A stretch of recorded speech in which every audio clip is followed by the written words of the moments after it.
एक बार की बात है, गिद्धों का एक झुंड उड़ता उड़ता एक टापू पर जा पहुंचा। वो टापू समुद्र के बीचों बीच स्थित था। वहाँ ढेर सारी मछलियाँ, मेढक और समुद्री जीव थे। इस प्रकार गिद्धों को वहाँ खाने पीने की कोई कमी नहीं थी। सबसे अच्छी बात तो ये थी कि वहाँ गिद्धों का शिकार करने वाला कोई जंगली जानवर नहीं था। गिद्ध वहाँ बहुत खुश थे। इतना आराम का जीवन उन्होंने पहले नहीं देखा था। उस झुंड में अधिकांश गिद्ध युवा थे। वे सोचने लगे कि अब जीवन भर इसी टापू पर रहना है, यहाँ से कहीं नहीं जाना है, क्योंकि इतना आरामदायक जीवन कहीं नहीं मिलेगा। लेकिन उन सब के बीच एक बूढ़ा गिद्ध भी था। वो जब युवा गिद्धों को देखता तो चिंता में पड़ जाता। वो सोचता कि यहाँ के आरामदायक जीवन का इन युवा गिद्धों पर क्या असर पड़ेगा। क्या ये वास्तविक जीवन का अर्थ समझ पाएंगे? यहाँ इनके सामने किसी भी प्रकार की चुनौती नहीं है। ऐसे में जब कभी मुसीबत इनके सामने आएगी तो ये कैसे उसका मुकाबला करेंगे? बहुत सोचने के बाद एक दिन बूढ़े गिद्ध ने सभी गिद्धों की सभा बुलाई। अपनी चिंता जताते हुए वो सबसे बोला, इस टापू में रहते हुए हमें बहुत दिन हो गए हैं। मेरे विचार से अब हमें वापस उसी जंगल में चलना चाहिए जहाँ से हम आए हैं। यहाँ हम बिना चुनौती का जीवन जी रहे हैं। ऐसे में हम कभी भी मुसीबत के लिए तैयार नहीं हो पाएंगे। युवा गिद्धों ने उसकी बात सुनकर भी अनसुनी कर दी। उन्हें लगा कि बढ़ती उम्र के असर से बूढ़ा गिद्ध सठिया गया है, इसलिए ऐसी बेकार की बातें कर रहा है। उन्होंने टापू की आराम की जिंदगी छोड़कर जाने से मना कर दिया। बूढ़े गिद्ध ने उन्हें समझाने की कोशिश की।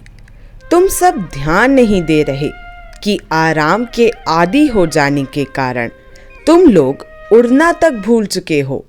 ऐसे में मुसीबत आई तो तुम क्या करोगे? मेरी बात मानो और मेरे साथ चलो। लेकिन किसी ने भी बूढ़े गिद्ध की बात नहीं मानी। बूढ़ा गिद्ध हार कर अकेला ही वहां से चला गया। कुछ महीने बीते। एक दिन बूढ़े गिद्ध ने टापू पर गए गिद्धों की खोज खबर लेने की सोची और उड़ता उड़ता उस टापू पर पहुंचा। टापू पर जाकर उसने देखा कि वहां का नज़ारा बदला हुआ था। जहां देखो वहां गिद्धों की लाश पड़ी थी। कई गिद्ध लहूलुहान और घायल पड़े हुए थे। हैरान होकर बूढ़े गिद्ध ने एक घायल गिद्ध से पूछा, ये क्या हो गया तुम लोगों को? ये तुम लोगों की हालत ऐसी कैसे हो गई? घायल गिद्ध ने बताया, आपके जाने के बाद हम इस टापू पर बड़े मजे की जिंदगी जी रहे थे। लेकिन एक दिन एक जहाज यहाँ आया। उस जहाज से यहाँ चीते छोड़ दिए गए।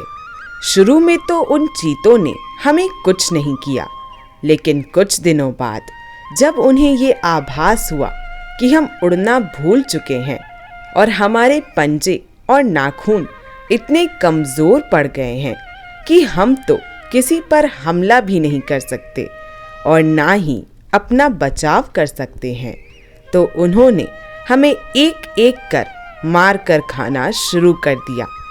उनके ही कारण हमारा ये हाल है। शायद आपकी बात ना मानने का हमें ये फल मिल रहा है। तो दोस्तों, इस कहानी से हमें ये सीख मिलती है कि अक्सर कंफर्ट जोन में जाने के बाद उससे बाहर आ पाना मुश्किल होता है।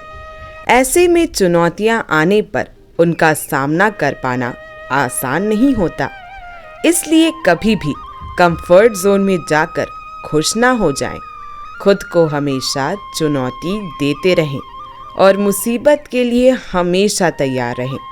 जब तक आप चुनौती का सामना करते रहेंगे, आप आगे बढ़ते रहेंगे। तो दोस्तों, ये थी एक सुंदर कहानी। अब मिलते हैं अगली वीडियो में कुछ और ऐसी ही कहानियों के साथ। तब तक के लिए राधे राधे।